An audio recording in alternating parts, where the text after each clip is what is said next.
그때는 전화기가 별로 많지 않은 시대였기 때문에 네.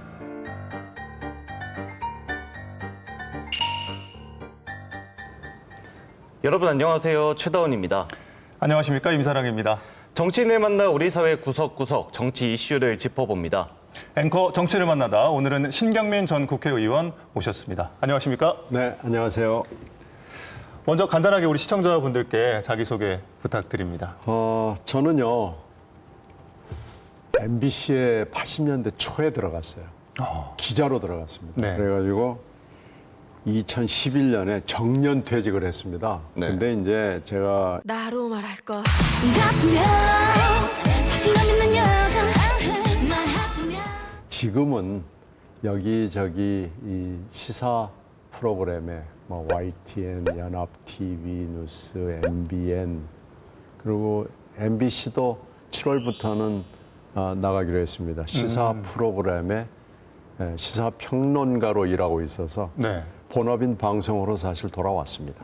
네. 시사평론가로 지금 열심히 활동하고 뭐냐 계십니다. 그러면 뭐 시사 평론가라고 해야지 뭐 다른 직업은 없습니다. 네. 의원님 지금 화면을 보면 많은 분들이 기억하실 것 같은데 MBC 기자 출신이세요. 그렇죠. 혹시 학창 시절부터 기자를 좀 꿈꾸셨던 건가요? 그때는 전화기가 별로 많지 않은 시대였기 때문에 네. 집에서 심부름이 생기면은 제가 뛰어가야 했습니다. 신문사까지. 그래서 신문사 출입도 잦았고 이래서 언론에 어렸을 때부터 노출이 돼 있었고요. 요즘에도 신문사에 가면 그 잉크 냄새가 나잖아요. 네. 그 잉크 냄새가 저한테는 좀 향수가 있는 냄새예요. 오히려 뭐 향수보다 더 사실 향수 같은 냄새예요. 그래서 자연스럽게 기자라는 것을 내 직업으로 해도 좋겠다라는 생각을 어렸을 때부터 한 거죠. 자, 의원님 지금 현 정치 상황에 대해서 좀 네. 여쭤볼게요. 윤석열 정부가 출범한 지 1년이 지났습니다. 그렇죠. 간단하게 좀 평을 해주신다면요. 저는 국민들이 바로 실망했다고 생각합니다. 어떻게 보면 너무나 준비가 안 된 거예요. 네. 그러니까 우리나라가 지금 여러 타입의 대통령들을 다 맞아봤어요. 네. 근데 검사 옷을 바로 벗은 이런 대통령은 지금 처음 겪어보고 국민들이 그 기대를 했는데요. 정책적으로 이렇게 미숙하다라는 것을 국민들이 아마 못 본 것 같아요. 네. 국민들의 그 큰 기대에 대해서 이렇게 즉흥적이고 그리고 여당이라는 게 결국 윤비어천가 용비어천가만 부르면서 맞장구만 치고 있고 정책적으로 지금 정치 외교 뭐 사회 문화 할 거 없이 너무나 많은 시행착오가 있고 그 시행착오를 그냥 불도저 몰듯이 몰고 가는 데 있어서 국민들이 아마 굉장히 불안할 것 같아요. 네. 이제 대통령이라는 게 그냥 갑자기 아무나 해서는 안 되는구나라는 걸 이번에 아마 절감했을 거예요. 네. 각종 논란이 되는 발언들도 있지 않습니까? 뭐 최근에 수능을 앞두고 수능 난이도에 대한 발언도 있었는데 이런 논란이 되는 발언들에 대해서는 어떻게 생각하시나요? 특히 교육 문제 같은 것은 뭐 전 국민이 다 해당되는 이슈 중에 하나거든요. 네. 근데 킬러 문항을 가지고 얘기를 하는데 킬러 문항이 있을 수 있어요. 특히 킬러 문항이 아니 이건 도대체 무슨 말인지도 모르겠다. 이건 고등학생 수준이 아니고 이건 대학원생도 풀 수 없는 일단 문제를 이해할 수 없다. 이런 거 분명히 있습니다. 몇 번 그런 사례가 있었어요. 그런데 우리나라가 수능이라는 제도가 사실은 예비고사 제도에서 근원을 두고 있는 거거든요. 몇 차례 우여곡절이 있고 제도적 변화는 있었지만 전 국민이 관심이 있고 특히 고3 내지는 재수를 삼수를 하는 학생들이 무조건 치러야 되는 관문인데 네. 이런 문제를 이렇게 허투루 그냥 더군다나 임박해 있는 시점에 대통령이 아무렇게나 얘기하는 건 안 됩니다. 그래서 이런 문제를 다룰 때는 굉장히 신중한 절차를 거쳐야 되고요. 그런 진중함, 신중함, 무게감이 있어야 되거든요. 이렇게 해서는 안 됩니다. 네. 이렇게 해서는 안 된다는 것을 지금 여실히 눈앞에 보여주고 있는데도요. 아마 반성하지 않을 거예요. 여기에 저는 문제가 있다고 보고요. 대통령 본인이 그러면 밑에 사람들이 각 전문가들이 있으니까 해줘야 되는데요. 지금 문제는 대통령이 말을 하면은 아무도 거기에 토를 달거나 반대되는 비판적인 얘기를 할 수 없는 분위기가 저는 굉장히 문제라고 보고요. 그러니까 대통령이 지금 자유를 취임사부터 유엔 총회 그리고 뭐 계기가 있을 때마다 자유 외치는데 저는 그 자유가 무슨 자유인지를 잘 이해할 수가 없어요. 자유를 말씀을 하려면 자유의 뜻을 좀 알고 해줬으면 좋겠어요. 네. 비판을 해주시는 게 마치 앵커 시절을 좀 되돌려 보는 것 같은데요. 그 당시에도 시원하게 마무리 멘트를 해주신다는 평이 많았잖아요. 클로징 멘트. 네. 네. 혹시 기억에 남는 멘트 한 가지가 있을까요? 제가 그때 엄청나게 핍박을 받았던 또 주먹을 끌었던 멘트가 몇 개 있습니다. 그 중에 하나가 KBS가 재야 방송을 하면서 조작 방송을 했어요. 네. 네. 그때 이제 뭐 MB를 야유하는 목소리 같은 거 빼고 한 적이 있어요. 그래서 그걸 제가 이제 1월 초에 첫 방송에서 지적을 했죠.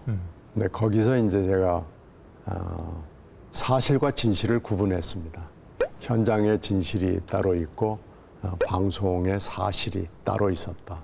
이 두 개를 일치시키는 것이 언론의 역할인데 네. 언론이 이 두 개를 완전히 조작을 했다라는 걸 했더니 화면의 사실이 현장의 진실과 다를 수 있다는 점, 그래서 언론 특히 방송의 구조가 남의 일이 아니란 점을 시청자들이 새해 첫날 새벽부터 현장 실습 교재로 열공했습니다. KBS도 난리가 나고 청와대도 난리가 나고 MB 청와대죠. 네. 제가 그것 때문에 엄청 씹혔어요. 엄청 씹혀가지고 하여튼 좌파 방송인이다, 좌파 기자다, 좌파 앵커다 하는 얘기까지 나올 정도로 씹혔거든요. 하지만 국민들이나 시청자분들은 굉장히 시원하다. 아니, 국민들은 아니 그런 일이 있었단 말이야. 그리고 그 사안을 알았던 분들도 거기에 숨어 있는 게 진실과 사실이구나. 방송이나 언론이죠. 언론 보도는 얼마든지 진실을 감출 수 있는 기제가 있구나. 방법이 있구나. 네. 그게 이제 우리가 보는 사실이구나. 네. 근데 사실과 진실을 일치시키는 노력을 언론이 하지 않고 언론이 오히려 거기에 부안해동할 수도 있구나. 이런 언론은 안 되겠구나. 아마 그 굉장히 짧은 멘트인데 그 멘트를 가지고 많은 토론들이 있었다고 들었어요. 예, 최대 이슈죠. 네. 일본 후쿠시마 오염수 방류 이야기를 좀 안 해 볼 수가 없는데 정부 여당에서는 오염수를 뭐 괴담으로 국민들을 선동한다는 이런 이야기를 좀 하고 있어요. 그러니까 이건 일본이 책임을 져야 되는 문제예요. 첫째, 역사상 처음 있는 일이고 일본이 책임져야 되는 일이고요. 만약에 이 아무도 모르는 미래, 예측할 수 없는 미래에 이건 바닷물을 주워 담을 수가 없는 이 바닷물을 방류했을 때 이 후과를 어떻게 감당하려고 그래요. 지금 일본의 책임으로 갈 걸 잘못하면 한국이 일본 편을 드물러 해가지고 한국도 책임을 져야 될 상황이 올 수도 있습니다. 네. 정부, 여야 뭐 할 것 없이 모든 전문가 집단이 머리를 맞대고 이 일을 해결하기 위해서 노력을 좀 해야 될 것 같습니다. 아니 시간이 지금 네. 별로 없기 때문에 그러니까요. 지금이라도 해야 됩니다. 지금 윤석열 정부가 시찰단을 보낸 건 저는 패착 중에 패착이라고 보는데요. 네. 시찰단도 제대로 보내지 않았어요. 원자력 안전위원회 그 학자들을 중심으로 보냈는데 네. 생물학자 가야죠. 그 해양 생물학자 가야죠. 그리고 의학자 가야죠. 그리고 태평양 해류 전문가가 가야죠. 그런 사람들 이번에 한 명인가 두 명인가 밖에 들어가지 않은 그런 시찰단을 꾸며가지고 거기 가가지고 뭐 일본이 제공하는 자료만 보고 그 샘플링도 제대로 안 돼 있고요. 네. 1006개의 그 탱크에 대해서 랜덤 샘플링 해야 되고요. 그 랜덤 샘플링도 상중하로 나눠서 해야 되고요. 이런 과학은 왜 무시합니까? 저는 이건 기본 자세가 잘못돼서 결론을 내려놓고 한 시찰이라고 생각하고요. 시찰단을 보낸 것 자체가 패착이라고 봅니다.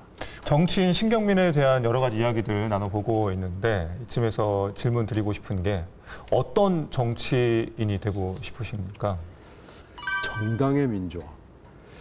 이것이 성결되지 않으면 우리나라의 발전과 우리나라의 민주주의가 항상 흔들릴 수 있겠다라는 생각을 합니다. 그래서 이 정당의 민주화를 국민들이 더 좀 관심을 가져주시고 네. 정당에 좋은 사람들이 많이 들어올 수 있게 해 주셔야 그래야 우리나라 민주주의가 네. 조금 더 안전한 길로 들어갈 수 있습니다. 정당 민주화를 위해서 더 열심히 노력하는 정치인이 되겠다. 그렇죠. 네. 정당 민주화가 저는 제 화두로 삼으려고 생각하고 있고 지금까지의 화두도 그렇고요. 민주 외에는 우리가 지금 살아갈 수 있는 방법은 없는 것 같습니다. 네. 네. 네, 앞으로는 더 자유롭게 말씀을 하실 수 있는 그런 정치인이 되길 바라면서 이제 슬슬 조금 마무리를 해볼까 합니다. 마지막으로 시청자분들께 한마디 해주시죠. 우리나라의 발전은 결국은 핵심은 민주화에 있지 않나 이렇게 생각을 합니다. 그래서 저는 사실 집에서도 애들도 좀 민주적으로 키우려고 많이 노력을 했고요. 저희 아내하고도 좀 민주적으로 살아보자라는 얘기하고 제가 주례를 많이 하지 않습니다만은 어쩔 수 없는 경우에 주례를 가서도 민주적 가정을 꾸리라고 얘기를 해가지고 좀 좌중에 폭소가 터지기도 하고 그러는데 그래도 민주적 가정에서 민주적 지역 그리고 민주적 정당, 민주국가 이렇게 간다고 생각을 합니다. 그래서 저도 일조를 하려고 생각을 하고 있고요. 제가 공적인 활동을 하는 한 그걸 제 화두로 삼고 하고 싶습니다. 네. 네, 오늘 나와주셔서 고맙습니다. 지금까지 신경민 전 의원과 함께했습니다. 네, 고맙습니다. 네, 앵커 정치를 만나다 지금까지 함께해 주신 여러분 고맙습니다.